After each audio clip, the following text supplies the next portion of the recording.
আসুন আজ আমরা এমন এক সফরের কথা জানি যে সফরের যাত্রী আমাদের প্রত্যেককেই হতে হবে। এটি এমন এক জগতের কাহিনী যা আমাদের এই পৃথিবীর ঠিক পরেই শুরু হয়, কিন্তু যা আমাদের চোখের আড়ালে। এটি হলো মৃত্যুর পরের জীবনের প্রথম ঘাঁটি, আখিরাতের প্রথম দরজা, কবরের জীবনের পূর্ণাঙ্গ কাহিনী। যখন কোনো মানুষের দুনিয়াতে বেঁচে থাকার সময় শেষ হয়ে যায়, তখন আল্লাহর হুকুমে মৃত্যুর ফেরেশতা হযরত আজরাইল আলাইহিস সালাম তার কাছে এসে হাজির হন।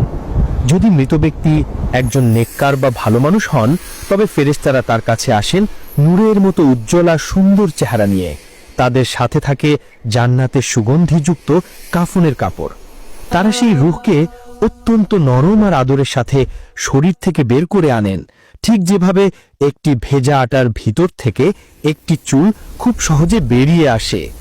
এরপর সেই পবিত্র রূহকে জান্নাতের সুগন্ধি কাফনে জড়িয়ে নেওয়া হয়, যেখান থেকে মিশক আম্বরের চেয়েও উত্তম সুগন্ধ বের হতে থাকে। এরপর ফেরেশতারা সেই রূহকে নিয়ে আসমানের দিকে উঠতে থাকেন।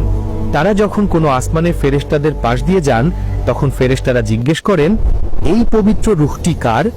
উত্তরে রূহকে নিয়ে যাওয়া ফেরেশতারা দুনিয়াতে তার সবচেয়ে সুন্দর নামে তার পরিচয় দেন। এভাবেই এক এক করে 7টি আসমানের দরজা তার জন্য খুলে দেওয়া হয় এবং সবশেষে তার রূহকে ইল্লিন নামক এক সম্মানিত জায়গায় রেখে দেওয়া হয়। কিন্তু মৃত ব্যক্তি যদি একজন বদকার বা পাপী মানুষ হয়, তবে ফেরেশতারা তার কাছে আসেন ভয়ঙ্কর এবং কালো চেহারা নিয়ে। তাদের সাথে থাকে জাহান্নামের দুর্গন্ধময় চট। তারা সেই পাপী রূহকে অত্যন্ত কষ্ট দিয়ে টেনে হিচড়ে শরীর থেকে বের করে আনেন, ঠিক যেভাবে একটি জীবন্ত ছাগলের চামড়া টেনে বের করা হয়। একবার ভেবে দেখেছেন কি ভয়ানক দৃশ্য? জীবন্ত ছাগলের শরীর থেকে চামড়া যখন টানা হয় কি রকম যন্ত্রণা হবে? ঠিক সেইভাবে ওই পাপীদের রূহ বের করা হবে। এতে শরীরের শিরা উপশিরাগুলো ছিঁড়ে যায়।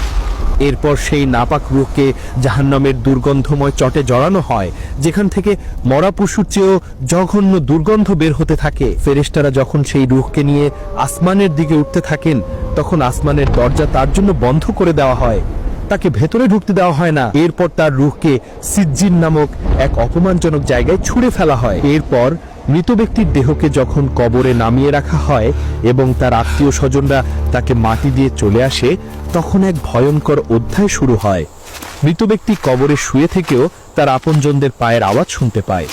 যখন কবরের কাছ থেকে শেষ ব্যক্তিটিও 40 কদম দূরে চলে যায়, তখন কবরের মাটি তাকে এমন জোরে দুই পাশ থেকে চাপ দেয় যে তার বুকের এক পাশের হাড় অন্য পাশের হাড়ের ভেতর ঢুকে যায়।